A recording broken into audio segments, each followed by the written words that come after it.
중장기 ETF 투자를 볼 때 지금 같은 시장에서는 어떤 흐름부터 살펴보는 게 좋을까요? 지금 2023년부터 이제 미국 시장, 우리나라도 마찬가지고요. 미국 시장을 이끌고 왔었던 가장 핵심적인 단어는 유동성입니다. 실제로 지금 시장에 상당히 많은 유동성이 지금 공급되어 있는 상태고요. 지금 이 유동성이 앞으로도 얼마나 잘 유지될 것이냐, 이 부분이 굉장히 중요한 포인트가 되고 있는데요. 유동성을 계속 유지할 수 있느냐라는 거는 연준의 금리 인하 스케줄을 보시면은 대략적으로 힌트를 얻으실 수 있습니다. 그래서 지금 여기서 보고 있는 이 테이블이 CME 패드워치 툴이라고 하는 시카고 선물 시장에서 이루어지고 있는 미국 국채 수익률 관련된 이제 일종의 시장의 컨센서스를 나타내고 있는 표인데요. 지금 작년 12월까지 이제 연준이 3회 연속 금리 인하를 했고, 그 다음에 이제 6월 달에 한 번 더 금리 인하를 하고, 그 다음에 이제 2026년 말에 한 번 더 금리 인하를 할 것으로 현재로는 예상을 하고 있습니다. 그래서 2027년도에 가면 이제 금리가 한 차례 올라갈 거로 예상은 되고 있는데, 어쨌든지 간에 2026년 동안은 일단 금리 인하 사이클이 계속 될 것이다 라고 지금 예상을 하고 있고요. 지금 연준에서도 이 금리 인하뿐만이 아니라 월 한 400억 달러 정도의 유동성을 공급하고 있습니다. 실제로 국채를 시장에서 매수를 지금 하고 있는 200억 불 정도를 매수를 하고 있고요. 그다음에 모기지 채권 만기되는 것도 지금 시장에서 지금 흡수를 해주고 있는 상황이기 때문에 시장에 약 한 달에 400억 달러 정도씩 유동성이 공급이 되고 있습니다. 그리고 지금 미국 재무부에서도 월 100에서 150억 불 정도 채권의 국채에 대해서 그러니까 굉장히 오래된 국채들, 이제 유통이 잘 안 되는 이런 국채들은 바이백 형태로 해서 100에서 150억 달러를 지금 계속 사들이고 있다 보니까 그만큼의 자금이 약 550억 달러의 자금이 매월 시장에 풀리고 있다는 점도 사실은 이제 시장의 유동성이 지금 여전히 충분하다라는 거를 우리가 생각할 수 있도록 하는 부분이다. 그래서 이런 시장의 유동성이 얼마나 잘 유지가 되고 있느냐를 좀 먼저 보셔야 될 것 같고요. 그리고 이제 그 다음에 이제 사실은 이게 더 핵심적인 건데, 기업 실적이 얼마나 좋은 흐름을 가져갈 수 있을 것이냐라는 것이 또 하나의 관건이 될 것 같습니다. 아무리 유동성이 좋아도 기업 실적이 개선되는 흐름을 보이지 않는다면 사실 시장이 더 상승하기는 좀 어렵고 어떤 테마를 형성하기도 어려울 거거든요. 근데 이제 요거는 팩트 글로벌이라고 하는 팩트 글로벌 팩트 셋이라고 하는 이런 시장의 컨센서스를 모아서 발표하는 이런 기관인데요. 이 기관에서는 이 차트에서 보시면은 이제 오른쪽 저희가 좀 정리를 해놓은 건데요. 팩셋에서 보고 있는 컨센서스는 이제 2026년도에 주당 순이익 성장률이 14.9% 될 것으로 예상을 좀 하고 있습니다. 골드만삭스가 한 12% 정도 보고 있고요. JP모건이 13에서 15%니까 대략적으로 10초 중반대 정도의 두 자릿수 이상의 이익 성장률이 예상이 된다는 점에서는 시장이 단단하게 유동성이 받쳐주고 있는 상태에서 기업 실적을 통해서 좀 더 상승할 수 있는 가능성이 있다라는 기대를 할 수 있게 하고요. 특히 이 차트에서 보시면은 가장 2026년도에 EPS 성장률이 높을 거로 예상되는 섹터가 인포메이션 테크놀로지, 즉 IT 섹터입니다. 가장 AI하고 직결되어 있는 섹터라고 보시면 되고요. 이 섹터가 계속해서 좋은 흐름을 보여줄 것으로 예상이 된다는 점은 AI 쪽의 붐이 그렇게 쉽게 죽지는 않을 것이다, 이렇게 생각하실 수 있을 것 같습니다. AI 거품론에 대해서 어떻게 생각하시나요? 사실 큰 흐름에서 보자면은 이제 바뀌기 어려운 하나의 산업의 큰 장기적인 추세가 이미 형성이 되어 있다고 볼 수가 있고요. 이 안에서 개별 기업들이 어떤 성공을 거둘 수도 있고 실패를 해서 도태가 될 수도 있는 상황이라고 보시면 될 것 같습니다. 그래서 산업 전체에 거품이 껴있다기보다는 개별 일부 기업들이 거품이 낀 상태에서 트레이딩 되고 있다, 이렇게 보실 수가 있을 것 같고요. 지금 실제로 월가에서도 지금 AI 관련 기업들이 모두가 다 생존할 거라고 생각하는 거는 잘못된 생각이다. 90%는 망할 것이다 라고 얘기를 하고 있습니다. 특히 이제 탐리라고 펀드 스트레이트라는 자산운용사를 설립하신 분이고, 나름 굉장히 유명한 애널리스트였던 분인데 굉장히 낙관론자 중에 한 분이세요. 이분은 근데 시장이 한 번도 떨어질 거라고 예상을 한 적이 없어요. 최근 한 2년 동안. 항상 맞췄죠, 결국은. 근데 이제 이분 얘기도 90%는 망할 것이라는 걸 나도 동의한다. 그렇기 때문에 우리가 AI 산업을 바라볼 때 AI 산업 자체를 봐야지 AI 관련 기업을 집중해서는 안 된다라는 거죠. 어떤 기업이 거품이 껴있고 어떤 기업이 망하고 반대로 어떤 기업은 앞으로 더 크게 성장할지는 알 수가 없다는 겁니다. 그러면서 예를 든 게 과거에 IT 혁명기에 90년대 말 2000년 초반에 있었던 인터넷 버블 같은 경우에도 마찬가지라는 거죠. 인터넷 버블 같은 경우에도 수없이 많은 기업이 망하고 도태됐지만 결국은 그 과정에서 지금 IT 혁명을 통해서 그전에는 그전부터 이미 마이크로소프트, 애플은 탄생을 했고요. 그 이후에 구글이라든지 지금 현재는 메타 플랫폼스, 그 당시에는 페이스북이죠. 이런 공룡 기업들이 탄생을 할 수 있었던 계기가 된 거거든요. 결국은 그 탐리의 이야기를 빌려서 얘기하자면 그 당시에 만약에 인터넷 버블이었다고 하더라도 이걸 하나의 바스켓으로 그 당시에는 그런 ETF가 없었지만 이걸 ETF 형태로 샀다고 한다면 아마 굉장히 좋은 수익을 거뒀을 것이다 라고 얘기를 하고 있습니다. 지금 어떤 산업의 큰 흐름은 지금 버블을 논할 상황은 아니라고 보여지고 있고요. 이 안에서 이제 거품이 끼어있는 기업과 크게 성공할 수 있는 기업들이 뒤섞여 혼재되어 있는 상황이라고 지금 보시는 게 좀 더 정확하지 않나 이렇게 생각하고 있습니다. AI처럼 자주 이야기되는 산업을 테마로 볼 때 투자자들은 무엇을 먼저 구분해서 보면 좋을까요? 저희가 보기에는 일단 이제 종목이나 ETF는 어떻게 보면 같은 부분도 있고 좀 다른 부분도 있는데 일단 펀더멘탈을 먼저 보는 게 가장 중요하겠죠. 기업들 같은 경우에는 사업 구성이나 이런 것들을 보시는 필요가 있고요. 그 다음에 ETF 같은 경우에는 ETF를 구성하고 있는 포트폴리오의 핵심 종목들이 어떤 것인지를 먼저 좀 보실 필요가 있습니다. 그래서 AI 관련된 ETF라고 하더라도 성과가 다 비슷한 건 아니에요. 천차만별이거든요. 그렇기 때문에 굉장히 핵심적으로 지금 현재 상황과 어떤 흐름을 잘 반영하고 있는 핵심 기업을 잘 담고 있는 ETF인지를 먼저 확인하실 필요가 있고요. 이 ETF 같은 경우에는 핵심적으로 꼭 보셔야 될 지표들이 있거든요. 그 지표 중에 하나가 샤프 지수입니다. 그래서 각각의 그 ETF의 샤프 지수 3년, 5년, 10년 이 3개 정도의 샤프 지수를 확인하실 필요가 있습니다. 그래서 샤프 지수가 만약에 0.3 이하다, 0 이하다 이러면 마이너스라면 볼 것도 없고요. 이런 거 선택하시면 안 됩니다. 그리고 3 정도가 안 돼도 고민을 좀 하셔야 될 부분이고 0점 넘고 0.08 정도면은 충분히 투자할 만한 가치가 있다고 보실 수 있고 0.8 이상이 나왔다 그러면은 굉장히 좋은 ETF다 이렇게 판단을 내리시고 접근을 하셔도 괜찮을 것 같습니다. 거기에 덧붙여서 하나 더 좀 저희가 말씀드리고 싶은 것 중에 하나는 표준 편차라고 하는 지표도 함께 좀 보실 필요가 있다는 거예요. 표준 편차라는 지표는 뭐냐면은 그 ETF의 어떤 변동성, 위험을 나타내는 이런 지표라고 보시면 되고요. 지금 위험에 대해서 굉장히 민감한 투자가도 있을 거고 위험을 적극적으로 수용하는 투자가들도 있을 텐데 만약에 내가 위험에 대해서 굉장히 보수적이고 굉장히 위험 회피적인 투자자라고 생각하신다면 가급적이면 비슷한 샤프 지수를 갖고 있는 ETF 중에서는 낮은 표준 편차를 보이는 ETF를 선택하시는 게 맞다고 보고요. 나는 위험에 대해서 굉장히 적극적으로 나는 받아들일 준비가 돼 있고 나는 어떤 변동성 자체에 대해서 특별하게 회피하고자 하는 경향이 나는 없다. 이런 분들은 표준 편차가 좀 더 높은 샤프 지수가 비슷한다는 전제하에 표준 편차가 높은 ETF를 선택하시면 본인한테 맞는 ETF 선택이 가능할 수 있지 않을까 생각할 수 있습니다. 지금 제가 이제 예를 들어드리고 싶어서 갖고 온 자료 중에 하나인데요. 지금 이제 그 AI의 가장 대표적인 그 ETF 중에 하나가 AIQ라고 하는 글로벌 X 아티피셜 인텔리전스 ETF라고 하는 ETF가 있고요. 그 다음에 이제 신생 ETF로 약간 돌풍을 일으키고 있는 ETF입니다. 이게 이제 AI 쪽에 아마 이름을 들어보셨을 거예요. 웨드부시 증권사의 댄 아이브스라고 굉장히 유명한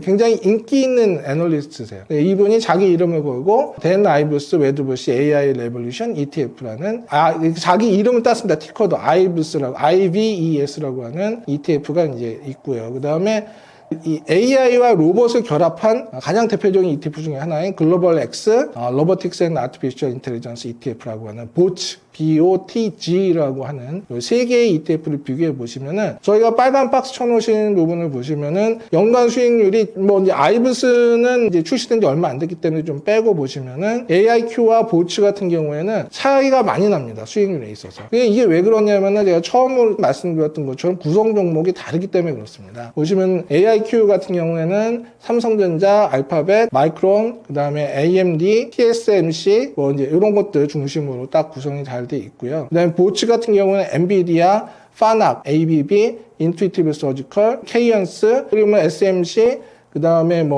야스카와 일렉트릭 커플 이게 약간 일본의 어떤 이 로봇 관련된 기계 업체들이 포트폴리오 안에 많이 들어가 있습니다. 그러니까 이러다 보니까는 구성이 AI 쪽에 좀 특화되어 있는 기업들에 집중 투자를 하느냐 아니면은 어떤 로봇 관련돼서 기계업체에 투자를 많이 하고 있느냐에 따라서 이제 성과가 확 달라지게 되는 거죠. 그러니까 내가 원하는 종목들을 잘 담고 있는지를 일단 포트폴리오를 확인하시는 게 중요하다고 생각을 합니다. 그리고 나서 만약에 그게 한 개가 아니라 두세 개가 된다면 샤프 지수를 비교해 보시고 그 중에서도 샤프 지수도 비슷하다고 그러면은 표준 편차를 봄으로써 나하고 잘 맞는 ETF를 선택하시면 된다고 봅니다. 같은 AI 테마라도 ETF마다 담고 있는 내용이 다른데 이런 차이는 왜 생긴다고 볼 수 있을까요? ETF 같은 경우에는 굉장히 많은 그 운용사들이 운영을 하고 있습니다. ETF 글로벌 1위 운용사가 이제 블랙락이고요. 2위가 뱅가드 그룹, 3위가 스테이트 스트리트 글로벌 어드바이저라고 하는 SPDR이라고도 하고요. 이런 쪽에 3위 기업이 되고요. 그 외에도 굉장히 많은 기업이 있습니다. 지금 방금 전에 말씀드렸던 글로벌 X 같은 경우에는 미래 에셋에서 운영하고 있는 해외 브랜드죠. 굉장히 많은 ETF 운용사들이 있고 각자 자기 나름대로 어떤 목표가 되는 그 인덱스, 지수를 설정해 놓고 그 인덱스를 추정하도록 ETF를 만들다 보니까는 서로 포트폴리오가 다 달라요. 어떤 운영사 운영하느냐에 따라서 포트폴리오가 다 다릅니다. 단지 만약에 대표적인 지수를 추정한다. 예를 들면 S&P 500을 추정한다. 사실은 S&P 500이랑 벤치마크를 동일하게 공유하기 때문에 사실상 동일한 포트폴리오를 가져가고 있거든요. 그래서 뱅가드 S&P 500 ETF나 아니면은 그 SPDR S&P 500 ETF 그리고 iShares 코어 S&P 500 ETF 이런 대표적인 ETF들은 S&P 500을 추정하기 때문에 동일한 포트폴리오 구성을 갖습니다. 근데 만약에 어떤 테마를 추정한다고 했을 때 AI란 로봇 아니면 우주항공, 방산 이런 거를 한다고 하더라도 각각 그 추구하는 지향점 자체가 다르기 때문에 포트폴리오 구조가 달라질 수밖에 없어요. 예를 들면 방산 같은 경우에서도 지금 전형적인 미국의 어떤 방산 기업들을 추정할 것인지 아니면 글로벌 X라고 해서 SHLD, 쉴드라고 하는 글로벌 X에서 운영하는 그 글로벌 X 디펜스 테크 ETF라는 ETF가 있는데 이거는 미국의 전형적인 방산 업체를 포트폴리오에 담지 않고 유럽 방산 업체를 굉장히 많이 담고 있습니다. 각각 추구하는 방향이 다르기 때문에 같은 테마라고 하더라도 구성하는 포트폴리오가 다르고 성과가 다르고 그러니까 우리가 꼭 펀드 홈페이지에 들어가서 이 ETF가 어떤 종목으로 포트폴리오를 구성하고 있는지를 확인을 꼭 하실 필요가 있다고 봅니다. ETF 투자를 시작하기 전에 투자자가 스스로 먼저 점검해보면 좋은 기준에는 어떤 것들이 있을까요? 계속해서 비슷한 말씀을 드리게 돼서 좀 그렇긴 한데 세 가지 저는 꼭 확인을 하고 가시라고 말씀드리는데 첫 번째가 이제 나의 위험에 대한 성향이 어떤지 내가 위험에 대해서 좀 회피적인 성향이 강한지 아니면 적극적으로 수용하는 능력이 있는지 이런 걸 잘 선택을 하셔야 돼요. 만약에 굉장히 회피적인 성향이 강한 투자가가 수익률 높다고 해서 덜컥 그 리스크가 높은 투자 상품을 펀드 상품을 사게 되면은 거기서 실패할 확률이 굉장히 높거든요. 그래서 자기한테 잘 맞는 상품을 고르기 위해서는 첫 번째로 나의 위험의 성향을 잘 파악을 해야 되고요. 그 다음에 두 번째로 내 재정 상황이 지금 장기 투자할 수 있는데 얼만큼까지 내가 투자할 수 있는 여력이 있는지를 잘 판단을 해야 됩니다. 그리고 세 번째로 궁극적으로 나는 내 어떤 재무적 목표가 어디에 있다는 것까지 잘 설정을 해 놓으셔야 좋은 ETF 포트폴리오를 만들 수 있다고 생각하고 있고요. 저희 책의 그 6부에서도 이제 이 부분을 좀 정리를 해드렸는데 ETF 투자를 하기 위한 전략적인 선택을 하기 전에 점검해야 될 사항이라고 해서 피터 린치라는 그 투자 대가가 이야기한 세 가지를 먼저 제가 이제 정리를 해드렸습니다. 이분이 이야기하는 내가 투자하기 전 세 가지 확인해야 될 점검 요인. 첫 번째 나는 내 소유의 집을 갖고 있는가. 두 번째 나는 여유 자금을 갖고 투자하려는가. 그리고 세 번째 나는 주식 투자에 성공할 만한 개인적인 자질을 갖추고 있는가. 이 세 가지를 꼭 생각을 하라고 얘기를 하고 있고요. 첫 번째, 두 번째는 뭐 약간 좀 바로 직관적으로 이해가 되는 부분인데 세 번째가 좀 직관적으로 이해하시기가 좀 어려운 부분일 수 있는데 그 아래 지금 제가 정리를 해드렸거든요. 그러니까 피터 린치가 얘기한 주식에 성공할 만한 개인적인 자질은 뭐냐면은 자제하며 견디는 참을성, 자기 자신에 대한 신뢰, 그리고 정상적으로 분별할 수 있는 상식, 그다음에 고통을 감당하는 아량, 편견 없는 마음, 흔들리지 않는 냉정함, 끈기 있게 버티는 지속성, 자신에 대한 겸손, 상황에 따른 유연성, 독자적 조사 분석을 하는 자발성, 실수를 기꺼이 시인하고자 하는 자세, 그리고 일상적인 혼란을 무시할 수 있는 능력, 이라고 얘기합니다. 이거 굉장히 대단한 것 같잖아요. 이건 보통 사람은 주식 투자하지 말라는 얘기인가? 라고 지금 생각할 수도 있는데 이 이야기의 전체적인 맥락은 뭐냐면 내가 장기 투자할 수 있는 지금 마음가짐과 재정 상태가 돼 있느냐를 물어보는 겁니다. 그러니까 예를 들면 내 소유의 집을 갖고 있다. 그러니까 피터린 씨 같은 경우에 집을 항상 주식 투자하기 전에 집을 먼저 사라고 얘기를 해요. 그러니까 이제 이분이 그 집에 대해서 이렇게 얘기하는 첫 번째 이유는 집은 굉장히 좋은 장기 투자 수단이다라고 얘기를 하는 거죠. 어떤 나의 주거 수단뿐만이 아니라 장기 투자를 위한 투자 수단이기 때문에 집을 소유하는 것은 굉장히 좋은 하나의 투자 방안이라고 얘기를 하고 있고요. 거기와 곁들여서 한 가지 더 이야기하고 있는 것은 뭐냐면은 집을 만약에 갖고 있지 않다면 집을 사기 위해서 내 포트폴리오를 허물어야 될 때가 나온다는 거죠. 그렇게 되면 내가 장기적인 투자를 위해서 설계해냈던 내 포트폴리오가 다 망가질 수도 있는 겁니다. 그래서 내 소유의 집을 갖고 있는 것은 결국은 내가 장기적인 관점에서 내 포트폴리오를 구축하고 난 다음에 이 포트폴리오를 크게 손상시키지 않을 만한 이벤트가 생기냐 안 생기냐에 대한 이야기를 하는 거고요. 두 번째도 마찬가지로 여유 자금을 갖고 하라는 얘기는 뭐냐면은 만약에 대출을 받아서 하거나 뭐 하게 되면은 이자도 계속 내야 되지만 결국에는 만기라는 게 오잖아요. 만기에 상환을 해야 되는 상황이 된다면은 내 포트폴리오에 상당한 영향을 받을 수가 있는 거죠. 그래서 이제 같은 개념에 있는 거라고 생각하고요. 세 번째는 내가 장기 투자할 만한 마음가짐이 되었느냐. 잘 참고 견디면서 사실은 이 많은 장기간 10년, 20년 투자하는 과정에서 어떤 상당히 많은 변동성에 노출이 되는데 그 변동성을 잘 견뎌낼 수 있는 마음가짐에 대한 이야기들이거든요. 이 모든 이야기들이. 아까도 말씀드렸지만 그 존 보글 같은 대가들도 시세에 따라서 마음이 흔들리잖아요. 그러니까 일반 투자가들은 얼마나 많이 흔들리겠습니까? 그래서 이런 마음가짐을 단단히 갖고 투자에 임하라라고 얘기를 하는 겁니다. 그래서 결국은 투자하기 전에 나는 장기 투자할 수 있는 어떤 지금 나의 재정 상태와 마음가짐이 됐는지를 잘 좀 살펴보고 하실 필요가 있다는 거고요. 거기에 제가 덧붙이자면은 나의 위험 성향. 그래야지 나한테 잘 맞는 이런 투자 상품을 선택할 수가 있기 때문에 그런 것까지 같이 좀 고려하실 필요가 있다고 생각하고 있습니다. ETF로 장기 투자를 이어가기 위해 투자자들이 미리 준비해 두면 좋은 안전장치에는 어떤 것들이 있을까요? 저희 책 6부에서 생애 주기와 투자 성향별 전략의 결합이라는 측면에서 이제 많이 말씀을 드리는데 사람이 기본적으로 그 나이대가 변하면서 어떤 일반적으로 어떤 캐시플로우의 흐름이 바뀌는 경향이 좀 굉장히 많습니다. 다 도입이 된 건 아니고요. 일반적인 경우를 말씀을 드리는데 20, 30대 때는 기본적으로 지출보다 수입이 많은 시기죠. 자산이 축적되는 시기입니다. 하지만 축적된 자산은 많지 않죠.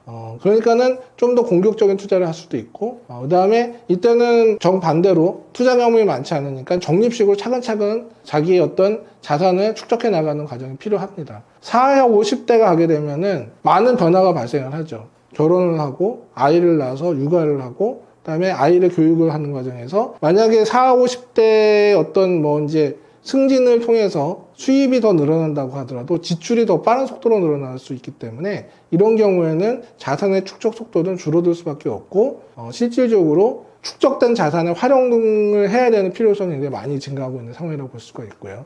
60대가 돼서 은퇴를 하면은 수입은 이제 급격하게 감소를 합니다. 연금 나오는 것밖에 없을 가능성이 높고요. 나머지 연금만 가지고 생활하기가 어렵기 때문에 기본적으로 추가적인 캐시플로우가 내가 소유하고 있는 자산에서 나와야 되거든요. 그러니까 각각 나이대에 따라서 나의 재정 상황과 캐시플로우에 따라서 다 다른 구조의 포트폴리오를 만들 필요가 좀 있다라고 좀 말씀을 드릴 수가 있는 거고요.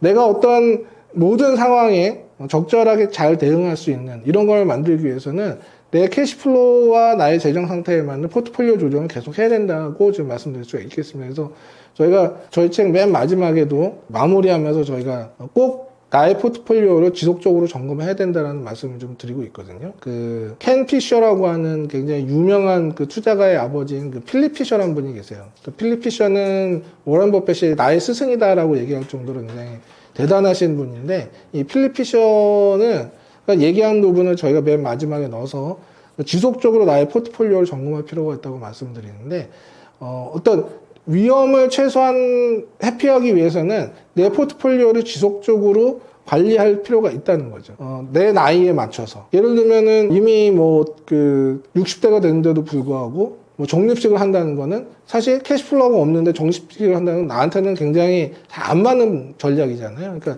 나한테 잘 맞는 전략을 지속적으로 모니터링하고 나의 상황을 모니터링하면서 맞춰서 내 포트폴리오를 계속해서 잘 운영할 필요가 있다. 이런 게 굉장히 좀 중요하다고 좀 생각하고 있습니다. ETF 투자는 자산 배분이 중요하다고 하는데 S&P 500 같은 대표 지수 ETF가 기본 전략으로 자주 언급되는 이유는 무엇일까요?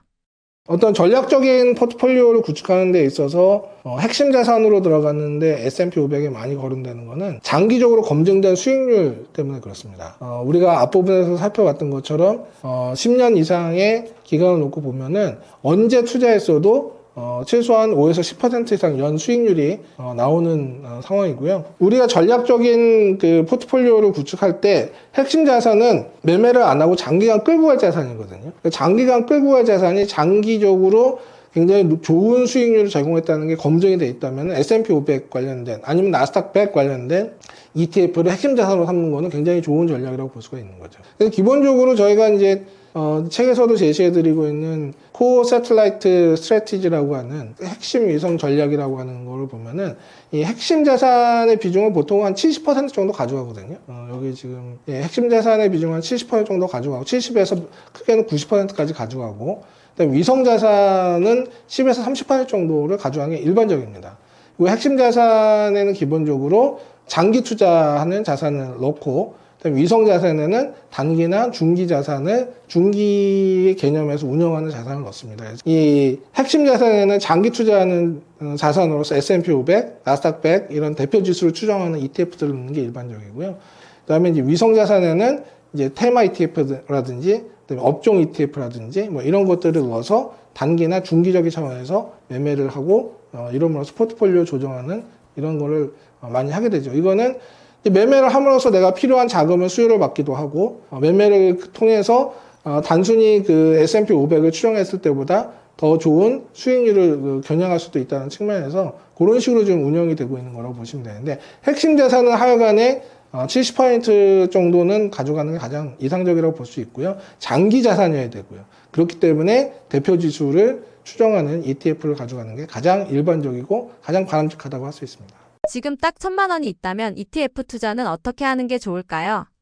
지금 뭐 1,000만 원 정도를 가지고 ETF를 만약 선택하신다면 S&P 500 같은 그 대표 지수를 추정하는 ETF도 굉장히 좋은 선택이 될 수 있다고 생각을 하고 있습니다. 근데 이거는 모든 상황에서 제일 좋은 ETF 그 투자 선택이라고 보기는 좀 어렵고요. 결국은 이제 내가 투자를 해놓고 얼마나 장기간 상품을 끌고 갈 수 있는지가 좀 중요하다고 생각하거든요. 사람마다 좀 다를 수는 있어요. 어떤 사람은 배당을 원하는 사람들 같은 경우에는 S&P 500이 좋은 대안이 되지는 않을 겁니다. 왜냐하면 S&P 500은 배당에 해당하는 분배율이 연간 한 1.2% 정도밖에 안 되거든요. 만약에 높은 배당을 원하시는 투자자분들이라고 한다면은 아까 말씀드렸던 커버드콜 월배당 ETF 같은 제피 같은 JP 모건 프리미엄 인컴 에쿼티 ETF 같은 이런 그 제피 같은 ETF를 좀 권고를 드릴 수가 있고요. 아니면은 뭐 슈왑 US 에쿼티 디비던드 ETF 같은 슈드 같은 이런 ETF를 투자하시는 것도 괜찮은 방법이라고 생각합니다. 이거는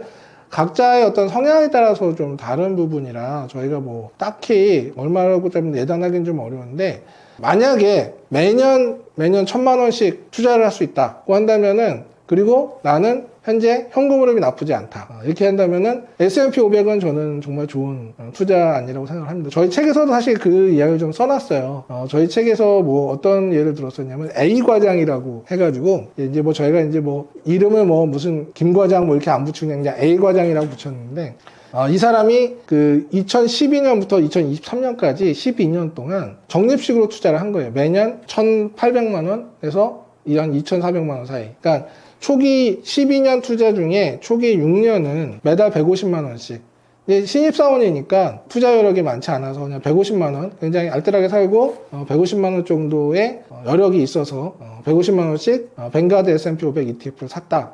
이렇게 가정하고 그다음에 그 후반부 6년은 이제 대리로 승진도 하고 과장으로도 승진했으니까 좀 더 급여가 올라가고 그래서 연간 투자 규모를 200만 원으로 늘려서 투자를 했다. 이렇게 해가지고 가정을 해보면은 이 A 과장이 12년 동안 투자한 규모는 2억 5천만 원 정도 됩니다. 근데 이 A 과장이 2023년 말에 형성된 자산 규모는 얼마냐면은 5억 9천만 원 정도 됩니다. 근데 이게 2023년에 끝나서 그렇지 2024년까지 가면 7억이 넘어갑니다. 이게 적립식으로 S&P 500을 투자한다는 게 그만큼 매력적인 성과를 가져다 줄 수 있다는 걸 좀 저희가 좀 말씀드릴 수 있을 것 같고요. 아까 보신 것처럼 1,000만 원을 그대로 S&P 500을 사서 뭐 30년을 묵혀두면은 10배 이상 가치가 상승할 수 있는 효과도 기대할 수가 있고요. 그러니까 S&P 500이라는 거는 적립식으로든 거치식으로든 굉장히 좋은 투자 상품이라고 좀 저희는 볼 수가 있다고 좀 보고 있거든요. 그러니까 S&P 500을 대표하는 뱅가드 S&P 500 ETF라든지 아니면은 뭐 SPDR S&P 500 ETF 아니면은 iShares Core S&P 500 ETF 요 셋 중에 하나 그냥 사시면 될 것 같아요. 그리고 정말 사실 이건 S&P 500 기준으로 제가 성과를 말씀드린 건데 나스닥백을 추정하는 것은 훨씬 더 좋은 성과가 나올 겁니다. 아마. 나스닥백을 중심으로 한 인베스코 QQQ 트러스트 같은 거를 적립식으로든 아니면은 뭐 거치식으로든 장기간 투자를 하신다면은 굉장히 좋은 성과를 낼 수 있다고 좀 생각을 하고 있습니다. 예로 들어주신 A과장을 봤을 때 금액이 중요한 게 아니라 투자 방식이 중요하다고 생각하시는 건가요? A과장을 제가 이제 그 예를 든 게 월 150 정도가 어떤 분한테는 굉장히 매월 투자하기 좀 감당하기 좀 어려운 규모가 될 수도 있고 어떤 분들한테는 여유가 있는 자금이 될 수 있는데 제가 생각하기에는 어떤 금액 자체적인 것보다는 꾸준한 적립식 투자를 좀 말씀드리고 싶었던 거였거든요. 그럼 국내 기본적으로 대기업 까지는 아니어도 중견기업 정도로 다니신다고 하면은 제가 최근에 본 통계 기준으로는 아마 초봉이 한 5천만 원 정도는 넘으시는 것 같더라고요. 월 400 이상이면 세금 떼고 조금 본인의 지출을 어느 정도 통제만 하신다면 월 150에서 200 정도는 충분히 투자가 가능하시다고 보고요. A과장은 굉장히 좋은 하나의 벤치마크 같은 인물이 될 수는 있을 것 같아요. 예, 그렇게 해서 사실은 뭐 월 150만 원씩 투자해서 이게 뭐 언제 돈 모으고 저 되게 굉장히 재밌는 게 제가 만나본 분 중에 20대인 분도 그렇고 30대인 분도 그렇고 심지어 40대인 분들도 그렇게 한 달에 150만 원, 200원씩 모아가지고 언제 돈 모아요? 이런 얘기 되게 많이 하세요. 근데 아까 보신 것처럼 A과장이 월 150에서 200 정도를 12년간 꾸준히 모으면 원금만 2억 5천만 원이고요. 그 자산이 예를 들어서 S&P 500에 가가지고 그게 5억, 6억, 7억이 12년 뒤에는 형성이 되고 아마 그 나스닥 100 추정하는 인베스코 QQQ에 투자했으면 아마 10억까지 가 있을 거거든요. 그러니까 우리가 생각하는 매월 적립하는 작은 규모의 돈이 실질적으로는 10년, 15년 가게 되면 엄청난 효과가 나올 수 있다는 거는 적립하는 금액만 들어가는 게 아니라 이 복리의 힘이라는 게 있어요. 투자가 가져오는 복리의 힘이라는 게 있는 거거든요. 그래서 그런 부분은 투자할 때는 좀 염두에 꼭 두시고, 그러니까 복리의 어떤 마술을 경험하기 위해서는 장기 투자를 하셔야 돼요. 그러니까 한 1년, 2년 투자에서는 이런 정말 대박만 노리다가 정말 실패를 경험하시는 경우가 많은데 정말 장기 투자를 하시게 되면은 이 복리의 마술을 경험하신다는 측면을 꼭 권해드리고 싶고요.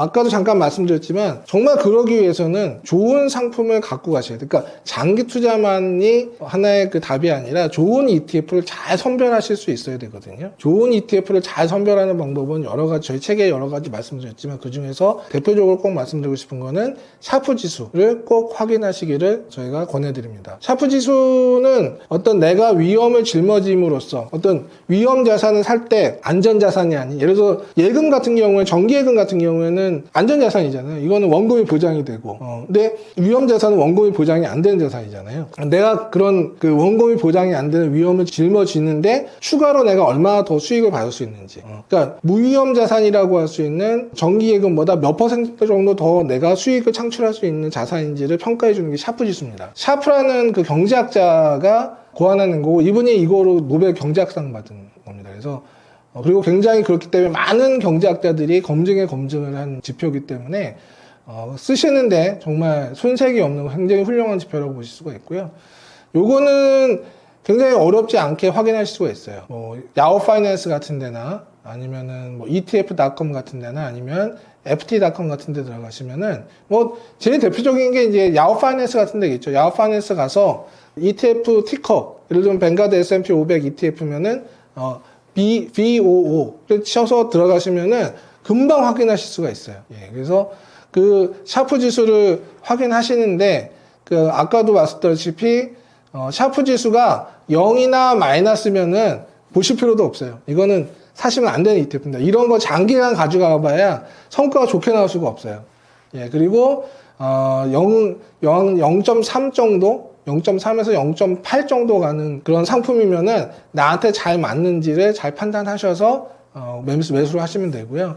0.8 이상이면 굉장히 좋은 샤프 지수이기 때문에 관심이 있는 ETF라면은 매수를 하셔서 장기간 가져가셔도 좋은 성과를 낼 수 있다고 생각합니다.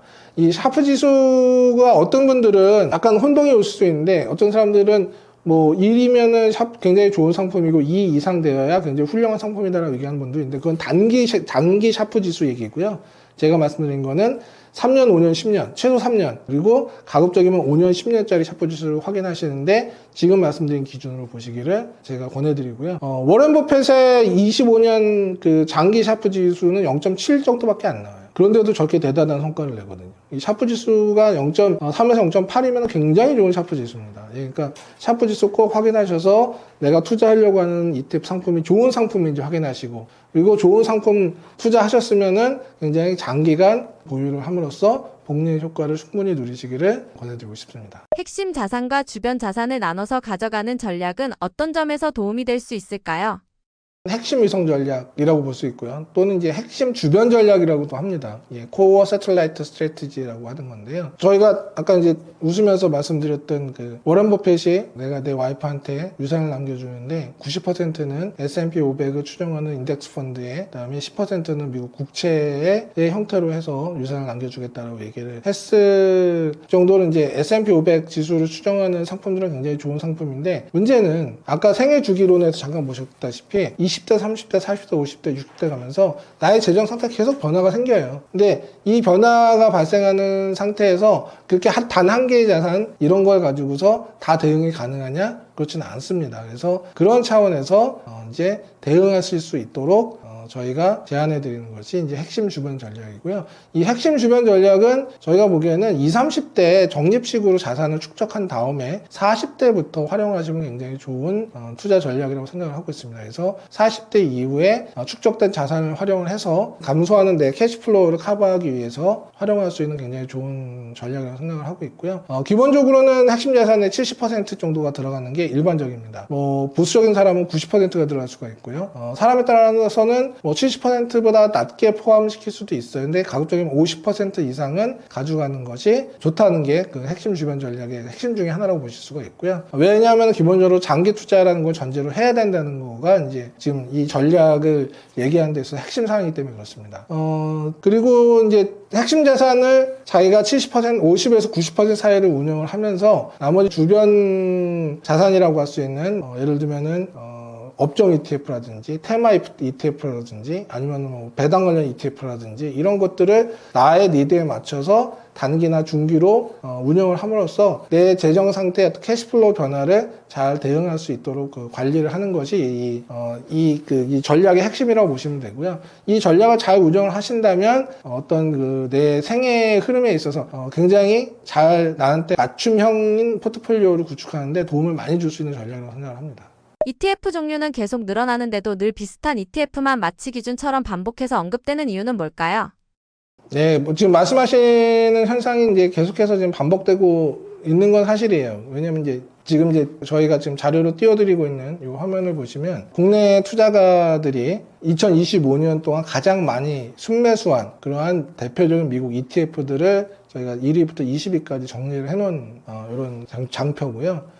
지금 보시면 뱅가드 S&P 500 ETF를 압도적으로 많이 사고 있습니다. 여기에 인베스코 나스닥 100 ETF라고 해서 그 네 번째 인베스코 QQQ 트러스트 ETF하고 같은 ETF입니다. 거의 같은 ETF인데 인베스코라는 회사에서 수수료를 좀 낮춰서 인베스코 QQQ 트러스트 ETF는 연간 그 총 보수 규모가 0.2%거든요. 근데 위에 있는 인베스코 나스닥 100 ETF는 이건 연간 보수 규모가 0.15%로 보수 규모를 낮췄어요. 근데 똑같이 나스닥 100 인덱스를 추정하는 ETF라고 보시면 됩니다. 그러니까 S&P 500을 추정하거나 아니면은 나스닥 100을 추정하는 ETF들이 압도적으로 지금 자리를 잡고 있는 거죠. 거기에 이제 3위를 차지하고 있는 게 iShares라는 브랜드로 그 블랙락에서 운영하고 있는 3개월 미만짜리 미국 국채 ETF가 있습니다. SGOV라고 해서요. 이게 진짜 예를 들면은 나는 원본은 꼭 지켜야 돼.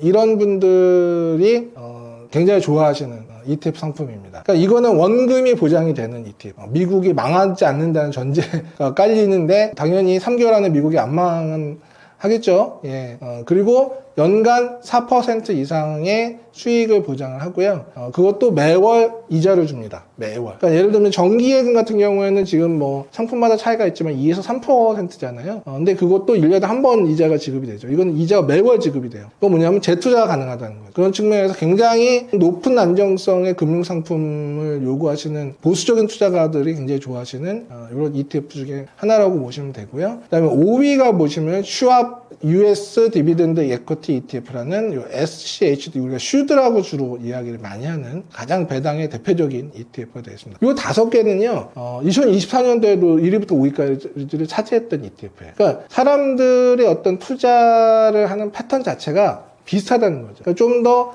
세분화되고 전략적으로 다변화되지 못하고 여전히 아직까지도 그냥 하나로 뭉뚱그려져서 투자가 되고 있다는 겁니다. 반면에 여기 빨간 줄 쳐진 것들 있잖아요. 보시면은 티렉스 2배짜리 이게 비트마이너라는 그 회사에 투자하는 건데요. 이런 그 레버리지 ETF, 그 다음에 일드맥스 마이크로 스트레티지 옵션 인컴 스트레티지, 얘가 이건 커버드 콜 ETF긴 한데 이거는 이제 마이크로 스트레티지만 이제 비트코인하고 직결되는 회사잖아요. 예. 그 다음에 또 프로시어스 울트라 QQQ 뭐 3배짜리 나스닥 100 지수를 추정하지만 3배 레버리지로 추정하고 있는, 약간 지금 빨간 줄 쳐져 있는 것들이 뭐냐면 굉장히 리스크가 높은 이런 상품, 투자 상품들입니다. 국내 투자가들의 어떤 성향이 아직도 조금 저는 좀 이렇게 외람된 말씀이지만 약간 극단으로 가 있고요. 아까처럼 굉장히 보수적이고 가장 스탠다드한 이런 투자를 하거나 아니면은 굉장히 높은 레버리지로 위험을 감수하는 약간 투기적 성향이 강한 상품을 사거나, 이게 둘로 나눠져 있어요. 이 중간지대가 없다는 게 이제 가장 큰 문제고요. 그러다 보니까는 주로 이런 투자 성향을 갖고 있는, 아직까지는 이 정도 상황이다 보니까는 반복적으로 ETF들이 사람들이 입에 오르내릴 수밖에 없다라고 생각을 하고 있어요. 그러니까 투자자들이 좀 더 전략적이고 좀 더 세련된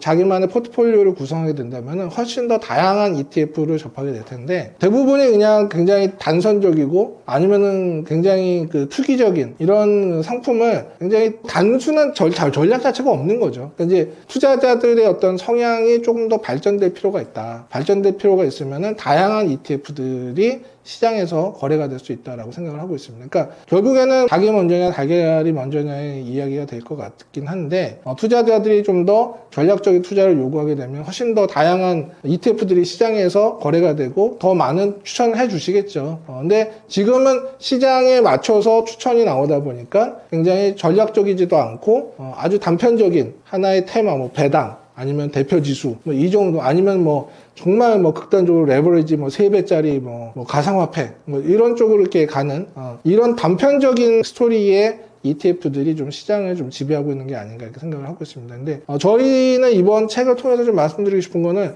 다양한 ETF를 통해서 나만의 맞춤형 커스터마이즈된 ETF 포트폴리오를 갖출 필요가 있다는 걸 좀 말씀드리고 싶었고요. 그런 측면에서는 좀 더 이제 시장에 대한 고민을 좀 더 많이 해주셨으면 좋겠다 이렇게 생각을 좀 하고 있습니다. 사람들이 흔히 말하는 ETF 하나만으로도 충분하다는 말은 정확히 어떤 뜻일까요? 사실 충분하다고 할 만한 상품은 저는 없다고 생각을 하고 있고요. 이제 방금 전에도 말씀드렸다시피 자기한테 맞는 어떤 포트폴리오를 구축할 필요가 있다고 생각을 합니다. 이게 ETF 하나로 그 사람의 모든 어떤 투자의 스타일을 100% 충족시켜줄 만한 그런 상품은 저는 있지는 않기 때문에 그런 상품 여러 개를 가지고서 나한테 맞는 포트폴리오를 그렇게 만들어야 된다고 생각을 좀 하고 있고요. 그래서 연령대별로 그다음에 자기의 어떤 재정 상태를 반영해서 또 자기 어떤 재무적 목표를 달성하기 위해서, 이게 다 사람이 다 갖출 수가 없거든요. 근데 다 연령대별로 어떤 자기 어떤 그 수익과 지출도 다 다르고, 그다음에 지금 재정 상태도 다르고, 시드머니가 얼마나 있는지 이런 것도 다르고, 그다음에 내가 60대에는 이루고자 하고는 재무적 목표가 다 다른데 그런 사람들한테 일괄적으로 S&P 500 사세요. 뭐 이런 거는 사실은 약간 차선으로서 우리가 제시해 줄 수 있는 하나의 대안일 뿐인 거지 충분하다라고 말하기는 좀 어렵다는 거죠. 근데 이제 이거는 그냥 뭐 제가 생각하기에는 충분하다고 얘기하는 거는 어떤 이 추천을 해주시는 분들이 자기가 추천하는 어떤 펀드 상품에 대해서 좀 강조를 하기 위해서 쓰는 하나의 수사일 뿐인 거지, 실제로 펀드 하나로, ETF 하나로 모든 게 충족되기는 좀 어렵다고 보고 있습니다. 예, 근데 뭐 물론 이제 차선으로서 뭐 S&P 500은 굉장히 좋은 그 상품이고요. S&P 500 관련 ETF는. 그리고 아까 우리 잠깐 이야기했지만 나스닥백도 굉장히 어떤 위험에 대해서 좀 적극적인 투자가라면은 굉장히 좋은 나스닥백 관련돼서 아까 보신 것처럼 QQQ나 QQQM 같은 ETF는 굉장히 좋은 투자 자산인데 이거를 100% 산다는 것 자체가 조금 개별적으로 개인마다 다 다른 어떤 투자 속성과 재무 상태, 그다음에 재무 목표 이런 거 반영할 때는 충분하다고 보기는 어렵다는 거죠. 저는 이런 거를 베이스로 해서 예를 들면 이제 뱅가드 S&P 500 ETF나 인베스코 QQQ 트러스트 ETF나 아니면 나는 배당, 나는 어떤 캐시플로우를 계속적으로 창출해주는 이런 상품이 필요하다고 한다면은 슈왑 US 디비던드 에쿼티 ETF나 아니면 우리 좀 많이 한 것 중에 하나가 이제 그 JP라고 JP 모건 에쿼티 프리미엄 인컴 ETF라고 해서 JP라고 하는 것 이런 것들을 베이스로 해서 그다음에 그 외에 다양한 이 전략적인 ETF들을 선택해서 하나의 포트폴리오를 만들려고 말씀드리고 있고요. 그 가장 큰 대안 중에 하나가 코어 세틀라이트 스트래티지라고 해서 핵심 위성 투자 전략이 굉장히 하나의 중요한 나만의 포트폴리오를 만드는 데서 활용할 수 있는 방법이라고 저는 생각을 하고 있습니다. 그런 ETF들은 공통적으로 어떤 조건을 갖추고 있기 때문에 기준처럼 쓸 수 있을까요? 예, 그러니까 이 하나가 100%는 될 수 없지만 하나의 중요한 내 포트폴리오 포지션을 차지할 수 있는 ETF들로 이제 제가 말씀드렸던 게 뱅가드 S&P 500 ETF나 그 인베스코 QQQ 트러스트 ETF 같은 걸 말씀을 드렸었는데요. 이런 ETF들은 굉장히 장기에 걸쳐서 검증을 받은 상품들입니다. 그렇기 때문에 장기 투자하는 사람 입장에서는 굉장히 관심 있게 그리고 내 포트폴리오의 중요한 포지션을 맞춰서 함께 갈 수 있는 ETF 상품이라고 보실 수가 있고요. 지금 여기 한번 볼까요? 이제 조금 며칠 되긴 해서 보시면은 지금 S&P 500이 한 6,900 정도, 6,850 정도에서 끝났죠. 작년 말에. 근데 보시면 30년 정도 만약에 이전에 S&P 500 관련된 ETF에 투자를 했다. 그러면 30년 전이면은 95년도가 되잖아요. 95년 말에 616이었습니다. S&P 500의 지수가. 그러면 이제 10배 이상 수익이 나는 거죠. 그 다음에 만약에 지금 이거는 뭐 2020년대에 들어와서 코로나 팬데믹 이후에 시장이 엄청난 유동성이 풀리면서 시장이 급등했으니까는 뭐 이렇게 된 거지라고 생각하실 수도 있으니까 글로벌 금융위기나 닷컴 버블, 인터넷 버블이 있어서 시장이 큰 조정을 받았었던 시기를 다 포괄하는 그 시점이 예를 들면은 2010년, 2015년 해서 30년인 1985년까지 이 30년을 놓고 보시면 1985년 말이 211이었습니다, 지수가. 그리고 2015년 말이 2044였어요. 또 10배 났죠. 실제로 S&P 500은 어느 시점에서 시작을 하든지 간에 20년 이상의 시점을 놓고 보면은 굉장히 좋은 수익률을 제공해 줍니다. 중간에 조정은 있습니다. 조정은 있지만 이게 그래서 1년, 2년으로는 실패할 확률이 되게 높죠. 하지만 우리가 20년, 30년의 긴 기간을 거쳐서 놓고 보면은 굉장히 좋은 수익률을 제공해준, 계속해서 꾸준히 제공해주고 있다는 거고요. 재밌는 거는 제가 이 차트를 만들어서 보여드린 케이스가 뭐였냐면은 내가 30대인데 1억 가지고 은퇴할 때 10억 만들어서 은퇴할 수 있는 방법을 알려주세요. 누가 이렇게 물어보셨어요. 그래서 제가 아니 S&P 500 사세요 라고 보여드린 차트예요. 근데 그분은 1억이 10배가 되는 거는 굉장히 많은 테크닉이 들어가는 굉장히 그 투자의 어떤 여러 가지 테크닉을 써서 막 나름대로 사고 팔고 이렇게 해야지 달성할 수 있는 수익률이라고 생각하지만 실제로 그냥 S&P 500 관련된 ETF 사서 30년 묻어놨으면은 무조건 10배가 나는 겁니다. 1억이 10억 되는 거죠. 재밌는 거는 그 사람들이 강남 아파트가 엄청나게 많이 올랐다고 얘기하잖아요.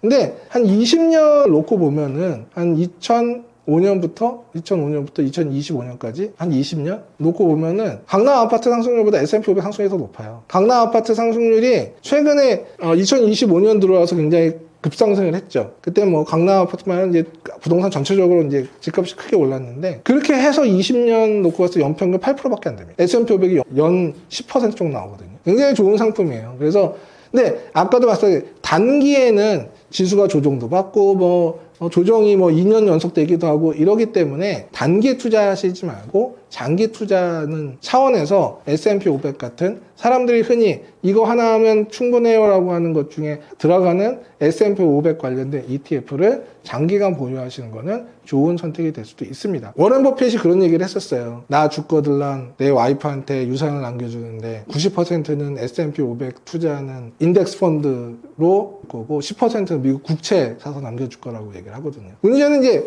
S&P 500만 가지고 있으면은 캐시플로우가 안 나와요. 그러니까 여기서 나올 수 있는 배당률은 1%밖에 안 됩니다. 1.2% 이 정도밖에 안 돼요. 근데 내가 지금 20대고 30대여서 나는 계속 캐시플로우가 좋은 상태예요. 수입이 지출보다 많아요. 그럴 때는 그런 배당 같은 거 별로 필요 없죠. 근데 내가 이제 50대 후반이고 60이 돼가지고 은퇴를 해야 되는데 지금은 수입은 과거만큼 되지 않고 지출은 많이 늘었어요. 그러면은 내가 갖고 있는 자산에서 캐시플로우를 창출해야 되잖아요. 그럼 S&P 500만 가져갈 수는 없잖아요. 그래서 제가 충분하지 않다고 말씀드린 겁니다. S&P 500 관련된 ETF 자체가 굉장히 훌륭한 ETF긴 한데 그런 면에서 조금 이제 어떤 아까 말씀드린 것처럼 이 핵심 위성 이런 그 전략을 가져갈 필요가 있다고 말씀드린 거고요. 그러니까 적절하게 캐시플로우를 창출하면서 적절하게 자산의 증가를 겨냥할 수 있는 이런 어떤 전략적인 선택을 좀 하실 필요가 있다는 거 말씀드리는 거지. 지금 어떤 이런 기준점이 되는 S&P 500 관련된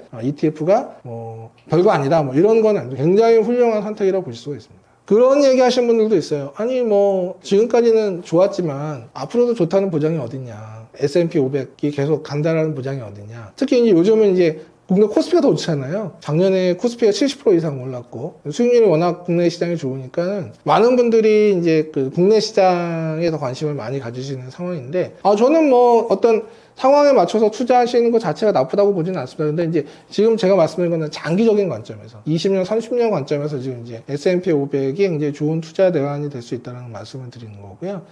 앞으로도 저는 그렇게 될 거라고 생각을 하고 있어요. 결국에는 어떤 그 IT 혁명 PC부터 시작해서 인터넷 이전에 PC부터 시작해서 인터넷 이어지는 그리고 닷컴 버블로 한번 거품이 터졌지만 그 어떤 세상을 바꾸는 큰 산업의 흐름을 만든 거는 마이크로소프트, 애플, 구글, 그다음에 페이스북, 지금의 어떤 그 메타 플랫폼스 이런 회사들이고요. 그리고 나서 이런 기업들이 큰 산업의 흐름을 2000년대까지 끌고 가면서 2010년대에 가면은 테슬라라는 기업이 전기차라는 새로운 시대를 열면서 시장을 다시 시장의 산업의 흐름을 끌고 가죠. 이런 혁신을 일으키는. 그리고 나서 2020년대 들어와서는 AI라는 또 다른 산업의 흐름, 또 혁신을 만든 것도 엔비디아라는 미국 기업입니다. 그러니까 미국 기업들이 글로벌한 어떤 산업 흐름의 혁신을 계속해서 만들어가고 있는 상황이기 때문에 그리고 이제 당분간은 이 AI의 흐름이 결국은 피지컬 AI로 가는 과정에서 미국 기업들이 계속 선도적인 역할을 할 수밖에 없다고 생각을 하거든요.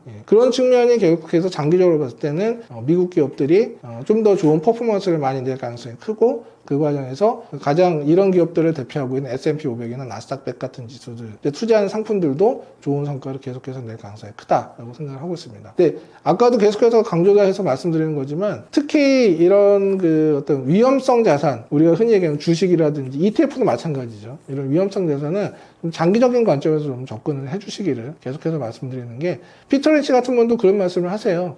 10년, 20년을 예상해서 투자하라고 한다면 할 수 있지만 2, 3년 안에 무슨 일이 일어날지를 나한테 물어본다면 차라리 동전 던지기에서 맞춘 게 더 낫다고 생각한다. 그러니까 굉장히 훌륭한 기업도 굉장히 초우량한 기업도 2, 3년 동안 이유 없이 주가가 빠질 수도 있고 주가가 정체 상태에서 머무르면서 못 올라갈 때도 있다. 근데 그거를 보지 말고 그 기업의 10년을 놓고 봐서 그 기업이 자기 어떤 펀더멘탈을 주가에 반영시키는 거를 봐야지 1, 2년, 2, 3년으로 압축해서 본다면은 나는 그거는 알 수가 없는 나의 영역이다라고 얘기할 정도로 그런 투자의 대가 같은 분들도 어떤 단기 투자에 있어서의 변수에 대해서는 굉장히 좀 어려움이 많다는 얘기를 많이 하거든요. 그러니까 그 뭐 일반 투자가들은 더더욱 그 어떤 그 단기 변수의 영향이 지금 시세에 어떻게 영향을 미치는 거에 대해서 대응하기는 점점 어려운 거죠. 저희가 계속 포트폴리오를 잘 구성해서 운영하셔야 된다고 얘기하는 가장 큰 이유 중에 하나는 포트폴리오를 장기적 관점에서 잘 구성을 해놔야 그래야 장기적인 시세의 흐름에서 크게 영향을 안 받을 수 있다는 거예요. 거기에는 내 재무구조나 이런 것들이 반영이 되면 만약에 내 재무구조를 적절하게 반영하지 않은 포트폴리오면은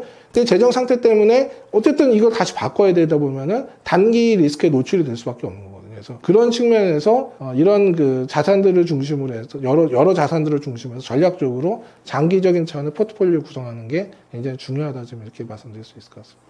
결국 ETF 투자에서 가장 중요한 것은 무엇일까요?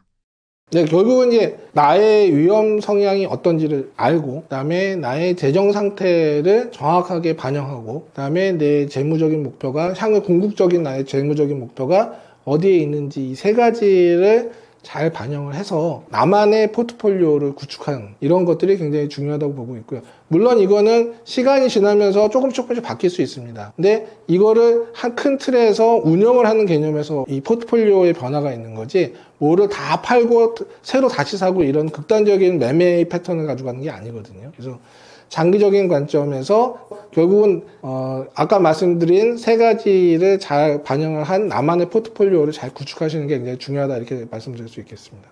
일론 머스크가 3년 안에 로봇이 외과 의사를 능가할 수 있다고 말한 적이 있는데요. 이런 발언이 AI 로봇 투자에 참고할 만한 신호일까요? 일론 머스크가 굉장한 천재긴 하지만 항상 좀 앞서는 말을 좀 많이 하는 편이에요. 예를 들어서 이제 일론 타임이라는 게 있습니다. 그러니까 이제 자기가 일부러 그러는지는 정확하게 의도는 알 수 없지만 사람들이 느끼기에 의도적으로 어떤 그 기간을 단축해서 이야기하든지 굉장히 공격적으로 표현하는 어떤 타임라인을 굉장히 공격적으로 설정하는 경향이 좀 일론 머스크가 좀 있고요. 그러다 보니까 일론 타임이라는 이런 말이 좀 있을 정도인데, 예를 들면 일론 머스크가 테슬라 처음 이제 만들어가지고 전기차를 첫 번째로 그 시장에 판매하겠다고 했던 게 로드스터라는 그 전기차였는데요. 이게 당초에는 2007년 초에 인도하기로 약속을 했었어요. 근데 8년 말 돼서야 겨우 출고를 했거든요. 이것 때문에 초창기에 테슬라가 파산할 뻔하기도 했었고요. 그 다음에 모델 X 같은 경우에도 2014년 초에 인도하겠다고 약속을 고객들한테 철석같이 해놓고 다 주문 받아놓고 결국은 저희 장표에는 좀 잘못 표시됐는데 2015년 말에 인도가 됐습니다. 그 전기차 관련돼서 한 번 더 하나 더 말씀드리면 2017년 말에 주당 매주 한 5,000대 이상 생산을 할 수 있다라고 시장이 얘기했는데 결국은 2018년 상반기 지나도 절반도 생산을 못하는, 약간 어떤 타임 스케줄 자체를 약간 공격적으로 설정하고 그런 이야기도 있긴 해요. 본인이 어떤 일정을 압박하기 위해서 일부러 타임라인을 굉장히 당겨서 잡는다라는 이야기도 있긴 있는데, 하여튼 약간 그런 경향이 굉장히 강한 인물이라고 보시면 될 것 같아요. 지금 휴머노이드 로봇 같은 경우에도 테슬라가 2025년도부터 상업 생산하겠다고 했거든요. 근데 지금 결국 못하고 넘어왔죠. 그 다음에 2026년도에는 5만 대에서 10만 대 생산하겠다고 하는데 이걸 믿는 사람은 지금 거의 없을 거고요. 2027년도에 휴머노이드 로봇을 연간 50만 대 이상 생산하겠다고 했는데 지금 뭐 도이치뱅크 애널리스트는 2035년 20만 대 정도 로봇 생산해서 판매할 것이라고 예상을 하고 있습니다. 그러니까 시장이 예상하는 것보다는 훨씬 더 앞당겨 스케줄을 당겨서 이야기하는 경향이 굉장히 강하다, 이렇게 좀 보시면 될 것 같고요. 이번에 이야기하고 있는 그 일론 머스크가 이제 로봇 외과 의사 이런 것들도 지향하는 방향성은 분명히 맞을 수 있는데 그게 3년 안에 이루어진다, 1년 안에 이루어진다, 이런 것들은 사실은 현실성은 좀 떨어질 가능성은 충분히 있다는 가능성 감안하셔야 되는데, 실제로 방향성은 맞다라는 점은 염두에 두실 필요가 있어요. 지금 일론 머스크가 말한 거가 늦긴 했지만 다 지금 차곡차곡 밟고 가고도 있거든요. 그러니까 결국은 방향성적인 측면에서 결국은 외과 전문 로봇이 나온다는 거는 당연히 가는 방향이라도 다들 생각을 하고 있고요. 그 다음에 이제 테슬라도 지금 하고 있지만 FSD, Fully Self-Driving이라고 해서 완전 자율주행 관련된 지금 이거는 구글에서도 하고 있는 부분이긴 한데, 이 시장도 거의 지금 눈앞에 다가온 상태고, 휴머노이드 로봇도 결국은 이제 조만간에 일론 머스크가 말한 대로 스케줄이 나오지는 않겠지만 그 방향으로 가는 건 맞다. 결국에는 일론 머스크가 얘기하는 거는 방향성에 좀 더 초점을 맞춰서 이해를 하시는 게 좋지, 어떤 타임 스케줄까지 맞출 거라고 좀 기대하는 거는 조금, 그렇게 하다 보면은 뭔가 우리의 투자 자체가 실패할 수 있는, 그러니까 좀 긴 호흡으로 해야 되는데 뭐 1년 안에 현실화된다고 기대하고 있다가 그 현실화되지 않았을 때 어떤 잘못된 투자 판단이 내릴 수 있는 이런 부분은 굉장히 좀 조심할 필요가 있다고 생각합니다. AI 로봇 테마와 함께 항공우주나 방위산업 테마도 같이 언급되는데 중장기 관점에서 왜 함께 볼 수 있을까요? 우주항공은 특히 이제 우주산업이죠. 항공보다는 이제 우주산업일 텐데 이거는 미래를 지향하고 있는 산업이고 이미 하나의 큰 흐름이 형성되어 있는 산업입니다. 그렇기 때문에 이거는 뭐 어떤 이 산업 간 AI하고 로봇은 연관이 아주 깊어요. 왜냐하면 결국에 CES 2025에서 젠슨왕이 얘기한 것처럼 피지컬 AI가 궁극적인 그 AI의 도달점이라고 했을 경우에는 결국은 로봇이라는 어떤 피지컬이 있어야 되는 거거든요. 그게 이제 어떤 차량이 될 수도 있고 아니면 인간 형태의 휴머노이드 로봇이 될 수도 있는 거고. 근데 이런 부분이 있으니까 로봇 산업과 AI는 이제 뗄래야 뗄 수가 없는 하나의 개념이 돼버린 상태고요. 우주항공 같은 경우에는 좀 개념은 좀 완전히 다르죠. 그래서 이게 어떤 같은 컨셉에서 대발을 형성하고 있다기보다는 어떤 향후의 현재가 아니라 향후 미래를 보고 있는 산업으로서 가치 판단을 받고 있는 이런 종류의 테마다라고 보시면 될 것 같아요. 특히 이제 뭐 이번에도 일론 머스크가 또 연관이 되긴 하는데 스페이스X 같은 경우에도 지금 굉장히 공격적으로 영업을 하고 있고 조만간에 IPO 한다는 이야기도 나오고 있는 것처럼 이게 스페이스X 같은 게 IPO를 하고 나면 아마 시장의 반향은 굉장히 크게 나올 것으로 좀 예상이 되고 있고요. 이런 미래 산업에 대한 그게 딱히 뭐 우주 산업뿐만이 아니라 AI도 그렇고 로봇도 마찬가지인 것처럼 미래 산업에 대한 관심은 향후에도 더 커질 것으로 예상이 되고 있습니다. 재밌는 거는 방사는 사실 미래 산업이라기보다는 방사는 약간 현재와 관련되어 있는 테마라고 보시면 됩니다. 가장 대표적인 게 이제 러시아 우크라이나 전쟁과 관련돼서 가장 영향을 많이 받고 있는 테마기도 하죠. 물론 이제 AI가 지금 이 방산 쪽에 영향을 굉장히 지대하게 미치고 있는 건 사실이지만 방산이 AI의 영향을 받아서 어떤 크게 테마를 형성하고 있다기보다는 이건 현재 어떤 지정학적 위험이 만들어내고 있는 방산의 기회가 있다라는 개념인 거거든요. 그래서 굳이 저는 이걸 구분을 하자면은 AI, 로봇, 우주항공은 미래지향적인 하나의 테마라고 크게 묶어줄 수가 있고 방사는 현재의 어떤 지정학적 불안정성을 대표하는 테마다라고 말씀드릴 수 있는데 재밌는 거는 우주항공하고 방산이 같이 묶여 있어요. 항상 이게 별도로 가는 경우가 좀 많지 않습니다. 아까 말씀드렸던 글로벌 X 디펜스 테크 ETF라는 쉴드 SHLD라고 하는 방위 산업 쪽에 집중되어 있는 대표적인 ETF가 되고요. 나머지 ETF들은 방위 산업하고 우주항공이 다 결합이 되어 있어요. 그렇기 때문에 지금 이 ETF는 방위 산업 ETF하고 우주항공 및 방위 산업이라고 아예 이렇게 ETF가 형성이 되어 있거든요. 대부분 큰 ETF들이. 이런 ETF는 제가 보기에는 어떤 테마로든지 계속해서 좋은 성과를 낼 가능성이 크다. 미래지향적 산업이 요것 때문에 시장보다 더 좋은 성과를 낼 수가 있고 그다음에 방산 쪽이 그 조명을 받게 된다면은 이 방산 덕분에 또 성과를 낼 수 있기 때문에 우주항공의 방산 ETF 같은 경우에는 굉장히 좋았고요. 작년에 미국 S&P 500이 한 18% 19% 정도 올랐는데 요거는 쉴드 같은 경우에는 한 70% 정도 올랐거든요. 그다음에 나머지 방산 ETF도 다 50% 60%씩 올랐습니다. 그러니까 이런 거는 올해도 시장보다는 좋은 흐름을 가져갈 가능성이 크다. 그렇게 보고 있습니다. 말씀해주신 지표를 보기에는 시간이 부족한데 나스닥 100 위주로 적립식 투자하는 것은 어떻게 생각하시나요? 저는 적립식 투자가 굉장히 좋은 투자 방법 중에 하나라고 생각하는 사람 중에 하나입니다. 특히 나이가 젊고 그래서 투자 경험이 많지 않고 그다음에 이제 젊으신 분들이 대부분 이제 현금 흐름이 좋죠. 수입이 지출보다 많은 경우가 많죠. 물론 이제 어떤 소비 스타일에 따라서 좀 달라질 수 있지만 대체로는 수입이 지출보다 많은 연령대가 이제 20, 30대 요런 분들이거든요. 근데 투자 경험은 많지 않아요. 시드머니도 크지 않고. 이런 분들은 무조건 적립주로 가야 된다고 보고요. 이런 분들이 적립주로 갈 때 저는 가장 좋은 ETF 중에 하나가 S&P 500에 투자하는 뱅가드 S&P ETF고 나는 조금 더 위험에 적극적으로 수용할 수 있는 능력이 돼. 내 어떤 이 투자 스타일이. 만약에 그렇다고 한다면 나스닥 100을 추정하는 인베스코 QQQ 트러스트 같은 ETF에 투자하시는 것도 저는 좋다고 생각을 합니다. 이게 적립식 투자라는 게 뭐냐면 말 그대로 매월, 주기적으로 매월이 되든 매주가 되든 보통 이제 월이 되겠죠. 월급 받으니까. 매월 정해진 시점에 정해진 금액만큼 꾸준히 ETF나 아니면 뭐 이런 자산을 매수한다는 거라서 이게 아무것도 아닌 것 같지만 이게 굉장한 성실성과 인내심을 요구하거든요. 모든 사람이 항상 어떤 생각을 하냐면 막 주가가 올라갈 때는 막 지금 당장 빨리 들어가서 많이 사야 될 것 같고 주가가 막 빠질 때는 지금 갖고 있는 거 당장이라도 다 팔아야 될 것 같은 충동에 굉장히 많이 사로잡힙니다. 제가 조금 재밌는 이야기를 하나 해드리면 존 보글이라고 인덱스 펀드를 창시한 굉장히 유명하신 전설적인 투자가분이 한 분이 계신데 존 보글이 나이가 80 후반, 80 중반 후반에 인터뷰를 한번 했었는데 그때 그러면 당신은 어떤 식으로 투자를 하고 계십니까? 그러니까 나는 주식과 채권을 5대5로 투자합니다. 근데 어떤 때는 주식이 너무 적은가? 이렇게 생각이 들고 어떤 때는 주식이 너무 많은가? 이런 고민을 자주 합니다라고 이야기를 하거든요. 이런 분들조차도 주가가 막 올라가면 주식을 좀 더 많이 샀어야 되나? 이런 생각을 하게 되는 거고 주가가 막 떨어지면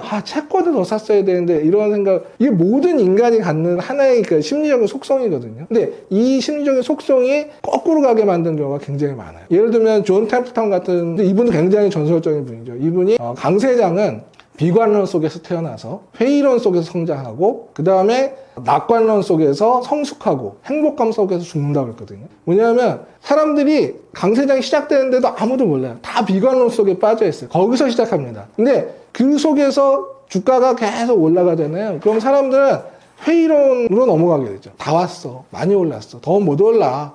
라고 얘기를 보통 합니다. 근데 거기서 이제 강세장은 이미 시작해서 더 올라가죠. 그러면 이제 보통 이제 5분 응선, 6분 응선 넘어가게 되면 그제서야 이게 진짜 시장이 올라가는구나 생각하고 그때 낙관론 속에서 뛰어 들어가죠. 거기가 뭐냐면 7분 응선, 8분 응선이 넘어가고 있는 순간입니다. 그리고 모든 사람들이 다 같이 지금 안 사면 큰일 난다고 하고 시장에 막 뛰어드는 그때가 언제나 행복감 속에서 강세장이 끝나간다는 거죠. 그러니까 모든 사이클은 그런 식으로 돌아가게 되어 있습니다. 그리고 아까 말씀드린 것처럼 존 버글 같은 대가들도 시장 시세가 움직이면은 심리적인 부분에서 이게 영향을 안 받을 수가 없어요. 심지어 투자 경험이 많지 않은 초짜 투자가들이 거기에 휩쓸리지 않는다라고 지금 보장할 수가 없는 100%까지는 아니겠지만 거의 열의 9은 그렇다고 볼 수 있고요. 그런 어떤 심리적인 그래서 사람들이 항상 주식을 살 때 나는 마음속으로는 바닥에 사서 그 다음에 최고점에서 판다고 생각하지 최고가에 판다고 생각하지만 대부분은 최고가 근처에 사서 바닥 근처에서 팔죠. 주식을. 이거를 막아주는 게 적립식 투자 방법입니다. 그래서 저는 장기간에 거쳐서 적립식 투자를 하는 거는 특히 투자 경험이 많지 않은 투자가들에게는 굉장히 좋은 투자 방법이라고 생각합니다. 주식이나 ETF 이야기를 하다 보면 시장이 불안할 때마다 다시금 이야기가 나오는 이유는 뭘까요? 금이 갖는 어떤 가장 큰 메리트는 안전자산이라는 메리트가 가장 크죠. 그 중에서도 일단 특히 이제 작년 2025년도, 물론 이제 상승은 2024년부터 시작이 됐지만, 2025년도에 상당한 랠리가 나올 수 있었던 가장 큰 이유 중에 하나는 뭐냐면, 미국 국채나 달러에 대한 어떤 안전자산으로서의 역할이 굉장히 약화됐다라는 게 금을 더 매수하도록 만든 가장 큰 요인 중에 하나라고 좀 볼 수 있습니다. 물론 다른 요인들도 있습니다. 다른 요인들도 있는데 어떤 금의 안전자산의 속성을 보자면 작년 같은 경우에는 이제 트럼프 대통령이 1월 달에 취임을 하면서 지금 굉장히 관세 관련돼서 공격적인 그 관세 정책을 발표를 했고요. 그거와 별도로 굉장히 연방준비제도를 많이 흔들었죠. 제롬 파월 연준 의장도 많이 흔들었고 이러다 보니까는 시장에서 보기에는 대통령이 자꾸 연준의 독립성을 보장을 안 해주고 자꾸 거기에 개입하려고 하는 과정에서 어떤 연준에 대한 신뢰도 그러니까 미국 국채에 대한 신뢰도가 흔들리게 된 거고요. 이런 그 국채에 대한 신뢰도가 과거와 다르게 좀 흔들리는 모습을 보이면서 달러도 좀 약한 흐름을 보일 수밖에 없었던 상황이었습니다. 그래서 지금 이제 100 아래서 지금 이제 왔다 갔다 하고 있지만 과거에 2024년도만 2024년, 2025년 초만 해도 100을 훌쩍 넘어 있었거든요. 달러 인덱스 기준으로 말씀을 드리면. 그러다 보니까 달러의 위상도 과거 같지 않고 미국 국채의 위상도 과거 같지 않다 보니까 금에 대한 안전자산으로서 금에 대한 수요가 훨씬 더 컸다라고 보실 수가 있고요. 재미있는 것 중에 하나는 이 안전자산이라고 생각했던 달러가 어떤 주체에게 있어서는 전혀 안전자산이 안 되는 상황이 발생을 했어요. 그게 무슨 얘기냐면은 러시아가 전쟁을 하면서 제재를 받아가지고 달러 계좌가 동결이 돼버렸습니다. 그거를 본 미국하고 좀 우호적이지 않은 약간 어떻게 보면 적대적인 국가들 입장에서는 미국하고 어떤 척을 두는 미국하고 어떤 반대되는 이런 행위를 할 때 미국이 어떤 제재를 가할 경우에 달러 자산을 동결시켜버리면은 나는 이게 안전자산이라고 생각해서 갖고 있었는데 이게 안전자산이 더 이상 안전자산이 아닌 거거든요. 못 쓰는 자산이 되어버리기 때문에 금에 대한 수요가 굉장히 크게 늘어납니다. 그러다 보니까는 우크라이나 전쟁 발발 이후에 러시아 그 달러 계좌가 동결되고 그 과정에서 글로벌 중앙은행들, 특히 중국을 중심으로 한, 중국도 사실 미국하고 약간 좀 사이가 안 좋은 국가죠. 그 인민은행을 중심으로 한 미국과 사이가 안 좋은 브릭스나 이쪽 해가지고 이런 많은 지역의 중앙은행들이 금매수를 적극적으로 나섭니다. 그러니까 예를 들면 매년 중앙은행이 한 500톤 정도의 금을 샀었는데 2022년 러시아 우크라이나 전쟁 터졌죠. 그리고 나서 달러 자산이 동결되면서 2022년부터 매년 1000톤씩 사고 있어요. 그러다 보니까는 안 그래도 어떤 그 금이 갖고 있는 투자의 메리트가 있었음에도 불구하고 거기 플러스 알파가 더 붙은 거죠. 중앙은행의 매수가 굉장히 강력하게 있었다는 거. 그리고 이거는 당분간 끝나지 않고 계속해서 금을 매수하는 흐름이 나타날 수밖에 없을 것이라고 좀 생각하고 있는 게, 이런 과정에서 이제 중국 정부가 깨달은 거죠. 우리가 너무 금이 적다. 중국 정부 입장에서요. 조금 저희 책 참고하면서 좀 말씀을 드리면, 기본적으로 저희 보시는 장표에서는 이제 왼쪽 하단부터 좀 보시면 될 것 같아요. 지금 중국 같은 경우에는 미국 그 국채 보유량을 줄이면서 금을 계속 사고 있거든요. 더군다나 지금 이제 중국 같은 경우 외환 보유고의 10 정도만 금이에요. 대부분의 선진국들은 외환 보유고의 70% 정도가 금입니다. 중국은 10%밖에 안 되는 거예요. 그러니까는 중국에서는 이거를 30%까지 정책적으로 늘리겠다라고 좀 발표를 2025년도에 했고요. 그 중국이 지금 갖고 있는 외환 보유가 2024년 말 기준으로 3.2조 달러거든요. 그런데다 중국은 계속해서 무역 흑자 국가이기 때문에 외환 보유가 계속 쌓일 거라고요. 그렇게 되면은 중국이 여기서 자기가 갖고 있는 외환 보유고의 3.2조에 20%를 더 사야 되는 거죠. 지금 10%에서 30%가 되니까. 그렇게 된다면은 지금 트로이 온스당 금을 얼마 더 사야 되냐면은 저희 책에서는 사실 책을 쓸 때는 4,000달러였어요. 트로이 온스당. 그래서 5,000톤을 더 사야 된다고 했는데 지금 5,000달러가 다 됐거든요. 그러니까 이제 4,000톤 정도 더 사야 되는 거죠. 아까도 말씀드렸다시피 여기 보시는 장표의 이 차트에 지금 나와 있는데 2022년부터 이게 세계 중앙은행 연도별 금 매수 규모인데 500톤 정도에서 1000톤으로 지금 치솟는 걸 보실 수가 있고요. 여기에서 지금 인민은행이 주도하면서 계속해서 저 막대는 높은 수준을 유지할 수밖에 없다. 그리고 한 국가가 세계은행이 1년에 1000톤을 사는데 인민은행만 혼자서 4000톤을 더 산다고 생각해 보시면은 얼마나 중국이 열심히 시장에서 금을 사모으겠는지를 아실 수가 있는 거죠. 그래서 이런 안전자산이 갖는 어떤 그 금이 갖는 속성 굉장히 확장돼서 나가는 거죠. 미국의 국채나 달러 자산의 안전자산으로서의 지위가 떨어지는 과정에서 더 금이 사람으로부터 투자자로부터 더 관심을 많이 받게 됐고, 그 과정에서 중앙은행들이 또 시장에서 과거보다 2배 이상 금을 더 시장에서 흡수하다 보니까는 금은 수요가 더 강해지는, 이런 식으로 지금 금이 가고 있다는 점 좀 보실 필요가 있고요. 특히 이제 제가 지금 장표를 갖고 왔는지 모르는데, 지금 이게 금의 그 장기 추세 트렌드거든요. 지금 보시면은 1975년부터 시작해서 1980년까지 금값이 5배 정도 올랐고요. 그 다음에 그때가 이제 한 100불 정도에서 한 500불, 550불, 이렇게까지 갔었고, 그 다음에 2000년 초반부터 2011년까지 10년 동안 한 7배 정도 올랐습니다. 그리고 지금 이제 본격적으로 오르기 시작한 거는 사실 저희 박스 표시는 지금 2019년 정도부터 있지만 실질적으로 지금 본격적으로 오르기 시작한 거는 2024년부터 본격적으로 오르기 시작했고, 지금 뭐 한 2000불 정도 기준으로 보자면 한 2.5배 정도 지금 오른 거죠. 근데 보면은 요 사이사이에 어떤 게 영향들을 미치고 있냐 보면은 유동성이라는 게 굉장히 큰 영향을 미치고 있습니다. 사실 금도 유동성이 좋아야 돼. 그러니까 시장의 유동성이 좋아야 살 수 있는 투자 상품 중에 하나거든요. 보면은 1975년, 76년도에도 금리 인하가 큰 폭으로 단행이 됐었고요. 그 다음에 2000년 같은 경우에는 이제 99년도에서 2000년 넘어가면서 닷컴 버블, 인터넷 거품이 꺼지면서 엄청난 유동성이 시장에 공급이 됐죠. 시장을 살려야 되니까 일단. 그리고 2008년도에 글로벌 금융위기가 와서 또 어마어마하게 또 유동성을 공급해줬죠. 이런 것들이 2008년도에 미국 시장은 완전히 무너졌는데 금값은 계속 가는 거예요. 안전자산으로서 선택을 받는 것도 있지만 시장의 유동성을 계속 공급해줬기 때문에 시장에서 금을 살 수 있는 여력이 생긴 거다라고 보시면 되고요.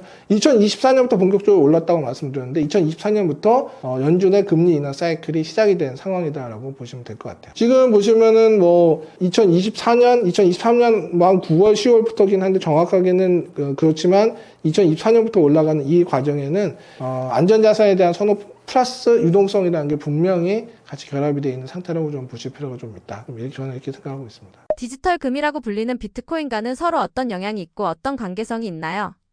금 같은 경우는 이제 안전자산, 이제 안전자산의 대명사였던 미국 국채나 달러의 위상 약화. 그러니까 달러 자산이 이제 더 이상 안전자산이 아닌 국가에 특히 중앙은행들은 또 금을 열심히 매수해야 되는 이런 자기들이 직면한 상황, 이런 것들을 다 보면은 금이라는 게 왜 매수세가 형성되는지가 명확하게 그림이 나오는데, 사실 비트코인 같은 경우에는 이런 안전자산에 대한 수요는 뒷받침되는 건 사실은 없죠. 예, 이제 뭐 스테이블 코인이 뭐 이런 것들을 통해서 이런 그 가상화폐 자산에 대한 어떤 수요를 창출해 내겠다고 하고 있고, 그 다음에 어떤 인제는 화폐의 개념은 아니잖아요. 비트코인이나 이런 가상화폐들 같은 경우에는 자산의 개념으로 지금 시장에서 접근하고 있다면은, 자산의 개념을 접근했을 때 특별하게 그 비트코인이 금과 비교할 만한 부분에 있어서 안전자산의 성격을 갖고 있지는 않거든요. 그러니까 어떤 대체자산의 성격인 거죠. 대체자산의 성격인 거지 안전자산의 성격을 갖고 있는 건 아니기 때문에, 그러니까 안전자산이 되려면 정말 정부의 비축 자산 중에 한 축을 좀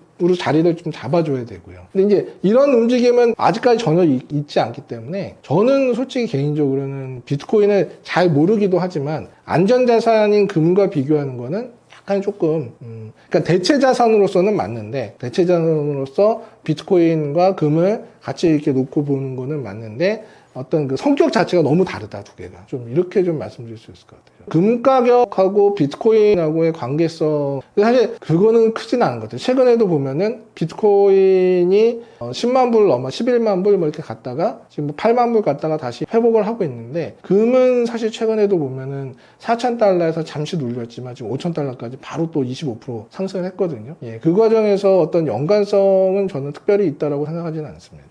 근데 이 참 비트코인을 포함한 가상화폐는 정말 저희도 아주 간단하게 저희 책에서도 다뤘거든요. 이건 너무 극과 극의 그 평가를 받는 자산이라서 굉장히 좀 조심스러운 부분이 있어요. 그러니까 예를 들면은 아크캐피탈의 캐시우드, 우리가 흔히 돈나무원이라고 얘기하는 캐시우드 같은 분들은 굉장히 낙관적으로 보고 계시고, 지금 잘 아시겠지만 워렌 버핏 같은 경우에는 절대 안 산다. 이거는 일종의 쥐약이다. 나한테 단돈 15달러에 판다고 그래도 나는 안 산다. 왜냐면 난 이걸 다시 15달러든 얼마든지 팔아야 되는데 난 15달러 다시 팔 자신이 없다라고 얘기할 정도로 워렌 버핏은 아주 극단적으로 나쁘게 보시죠. 이제 약간 중간지대가 없이 양극계에 있는 약간 그 자산이다 보니까는 이 변동성도 클 수밖에 없을 것 같아요. 그래서 이제 저희도 사실은 이제 제가 가상화폐를 상대적으로 열심히 분석을 하고 연구를 한 사람이 아니라서 더 조심스럽긴 한데, 이런 양극단에 있는 자산하고 약간 전통적인 대체 자산으로서 분류가 된 금하고는 약간 좀 저는 같이 동일선상에 놓고 평가하기는, 각각의 어떤 그 자산으로서의 매력이 분명히 있겠지만 동일선상에 놓고 보는 매력이라는 거는 그렇게 크진 않다, 저는 그렇게 생각하고 있습니다. 중장기 관점에서 금은 다른 자산들과 비교했을 때 어떤 성격의 자산으로 이해하면 좋을까요?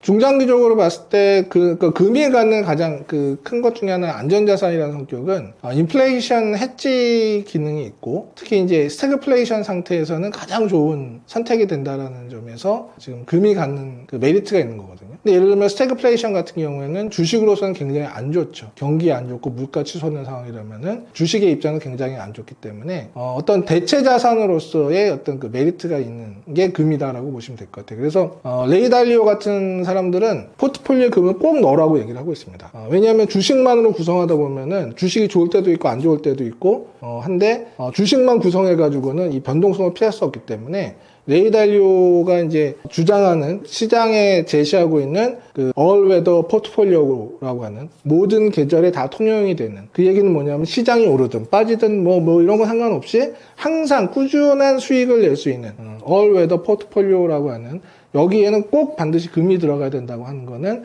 어떤 위험 자산이 갖고 있는 자산의 어떤 완충작용을 해주는 자산으로서 상당히 큰 의미가 있는 자산이기 때문에 그렇게 보실 수가 있고요. 그런 측면에서 보자면 이제 아까도 말씀드렸다시피 어떤 대체 자산으로서의 메리트가 확실히 있다라고 보시면 좋을 것 같습니다. 그리고 좀 그럼 뭐 금하고 주식은 거꾸로 가냐? 항상 거꾸로 가지는 않습니다. 아까도 말씀드린 것처럼 유동성이라는 게 시장에 강하게 영향을 미치면 둘이 같이 갈 수가 있어요.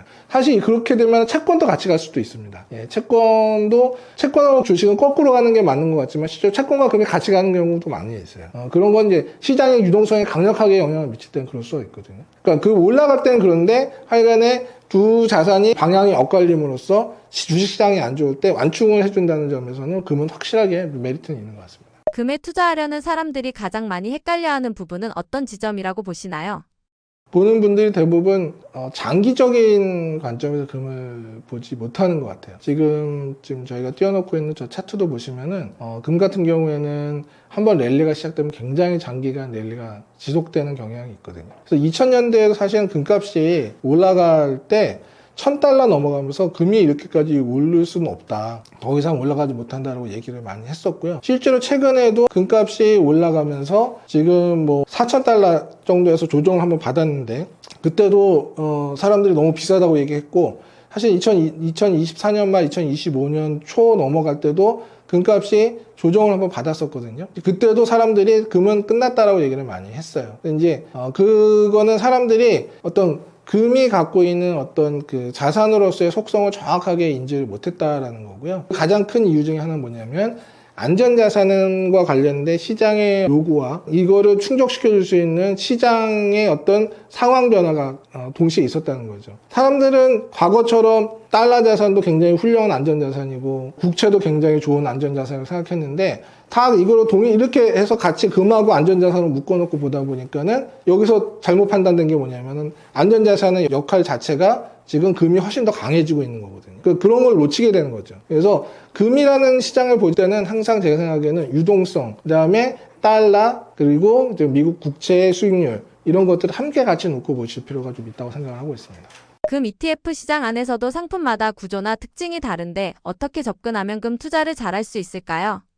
금 관련 ETF는 사실 좀 크게 나누자면 이제 금에 투자하는 ETF가 있고요. 금을 채굴하는 금광 업체에 투자하는 ETF가 있습니다. 지금 대표적으로는 이제 금 현물에 투자하는 ETF가 뭐냐면 SPD와 골드 트러스트 GLD라는 거하고요. 그다음에 iShares 골드 트러스트라서 IAU라고 하는 ETF가 가장 대표적으로 있습니다. 이거 말고도 좀 한두 개 더 있는데 이게 가장 대표적인 ETF로 보시면 될 것 같고요. 이 ETF들은 돈이 들어오면 그러니까 사람들이 ETF로 사면 이제 돈이 들어오는 거죠. 펀드 내로. 그러면 그걸로 금을 삽니다. 금을 현물을 사서 런던 보관소에 보관을 해놔요. 그러니까 이거는 곧 내가 돈을 내고 금을 사는 것과 동일한 효과를 갖는다고 보시면 됩니다. 내가 시장에 가서 금을 사서 금을 현물을 보유하고 있는 거랑 동일하다 이렇게 보시면 되는데 이제 그런 경우보다는 훨씬 더 좋죠. 왜냐하면 금은 살 때하고 팔 때 가격 차이가 너무 크잖아요.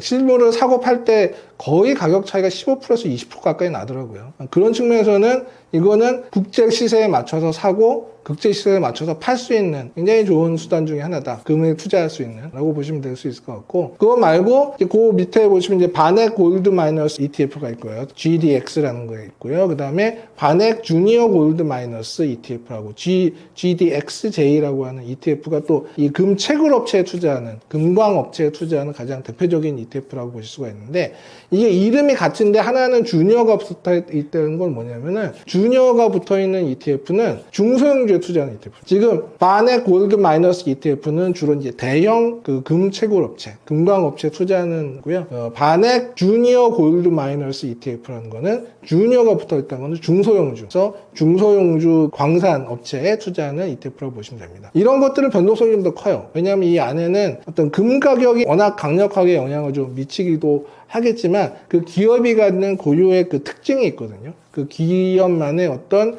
영업 환경이라든지 어떤 영업 레버리지라든지 재무 구조라든지 뭐 이런 것들이 있기 때문에 어떤 기업만 고유의 어떤 뉴스라든지 시장에 노출되는 리스크라든지 이런 것들이 좀 별도로 있기 때문에 좋을 때는 훨씬 좋을 수도 있지만 안 좋을 때는 더 나쁠 수도 있거든요. 그래서 훨씬 변동성이 크다 볼 수가 있고 굳이 저 같은 사람 입장에서 금이 좋아서 투자하실 거면은 금 현물과 관련된 아까 보신 GLD하고 IAU, SPD와 골드 트러스트, iShares 골드 트러스트 같은 이런 ETF를 매수하시는 게 좀 더 주변에 노이즈를 줄일 수 있다. 그러니까 금광업체들 같은 경우에는 이제 실적에 레버리지가 있으니까 금가격 상승폭보다 실적이 더 크게 좋아질 수 있거든요. 좋을 때는 그런 식으로 올라갈 수 있는데 이런 것들이 실제로는 안 좋을 때는 더 크게 안 좋아질 수 있고 변동성이 크다는 점은 사실은 금을 투자하는 안전자산에 투자하는 투자자 입장에서는 썩 좋은 초이스는 아니라고 생각을 합니다. 그래서 금 현물에 투자하는 ETF에 좀 더 관심을 가지실 필요가 있다 이렇게 생각하고 있습니다. 환율 이야기가 나올 때 금이 함께 언급되는데 금 ETF를 볼 때 환율은 어떤 식으로 함께 보면 좋을까요?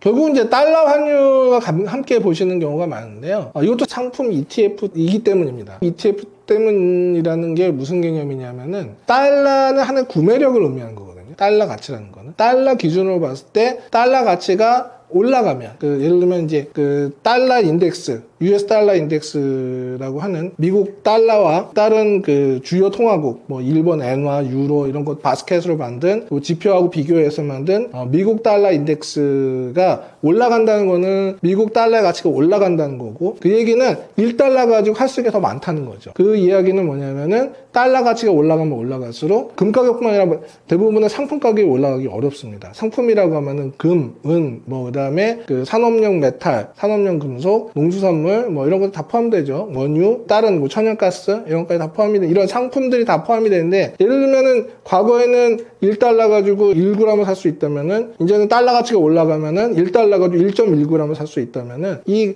상품의 가치는 떨어질 수밖에 없는 거죠. 달러가 구매력을 의미한다는 측면에서 보자면은 달러의 가치가 올라가면 올라갈수록 상품 가치는 떨어질 수밖에 없다. 그렇게 지금 보실 수가 있고요. 그러니까 달러 표시 상품 가치가 되는 거죠. 그리고 아까도 말씀드렸다시피 달러 가치가 올라가면 올라갈수록 어떤 달러가 갖는 안전자산의 어떤 위상이 더 강해진다고 볼 수가 있는 거죠. 그렇게 된다면은 같은 안전자산으로서 위치하고 있는 금이 그만큼 상대적으로 위상이 좀 약해질 수도 있는 거죠. 그런 측면에서 환율과 같이 본다면 미국 달러 지수가 올라가면 올라갈수록 금액에는 네거티브한 거고요. 달러 지수가 떨어지면 떨어질수록 금 가격에는 파지티브하다, 이렇게 보실 수가 있는 거죠. 그래서 이 두 개의 변수 사이에는 서로 반비례하는 속성이 있기 때문에 그런 측면에서 환율과 함께 금 가격을 보시는 것도 의미가 있을 수 있다고 생각하고 있습니다.